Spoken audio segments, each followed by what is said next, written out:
Well, Rick, we're going to go out to Oakland to the MASN broadcast booth and be joined now by Baseball Hall of Famer Jim Palmer. And, Jim, we can talk obviously about Gausman and all, but two numbers that stand out. 0 for 7 with runners in scoring position and the 20 strikeouts over 12 innings and being shut out in 12 innings. I mean, what did you see overall in the whole picture of the game? Well, Cahill was magnificent. I mean, he pitched really well, mixed up his speeds. He was striking out, 19 and 18 innings. This is a guy they signed late. He missed all of spring training, got a couple of minor league starts, and came in and pitched really well. And, again, we overswing. It was also a tough time to see. I think back in my career, I think I pitched 5-1 hitters. Probably 3 of them were at twilight, those 5:30 games. So, he took advantage of that, mixed up his pitches. Tough to hit home runs here unless you get a 3-1 fastball in the 12th inning down the middle. So, again, we didn't adjust really well. Cahill pitched well, and then their bullpen came in. A couple of opportunities. Trumbo had another good night. Jonesy with a double up the gap. But all in all, we just didn't swing the bats well.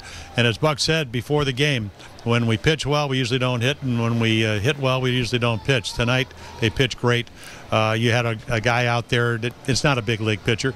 He's on your roster because he's a Rule 5 guy. He's got to stay all year.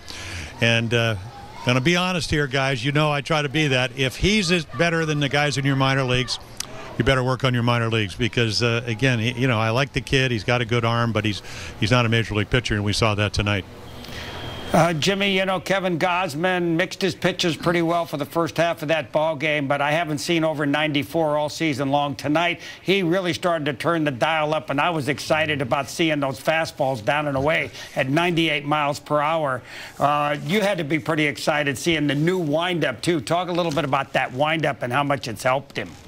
Well, you can use your windup if you don't get a lot of guys on. He only gave up 2 hits, a couple of ground ball hits.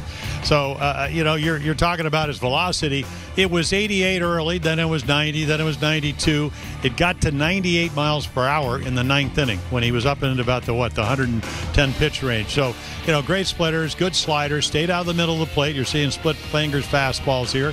It wasn't about really striking guys out, even though he did that when he had to. And you can see a couple of walks, 2 hits. So 4 base runners and pressure. That's 113 pitches when they don't score any runs behind you. So they've never really scored a lot of runs for him. He's got I think 3.38 runs coming into tonight's game. They don't get him anything, but I always said sometimes the best games you pitch over the course of a season, when you get 28, 32, 34 starts in the old days, are the best games you pitch, and you just don't win because you don't get a lot of support, and that was the case tonight. But he gave him a chance to win in that. He just, again, it comes down to one pitch, young pitcher against a guy that's hit as many home runs as anybody in the major leagues. And Chris Davis did exactly what he's been doing the last 3 years. Well, Jim, as always, we appreciate your comments. Look forward to chatting with you tomorrow afternoon when the Orioles conclude the road trip and conclude the 3-game series in Oakland. That's Baseball Hall of Famer Jim Palmer.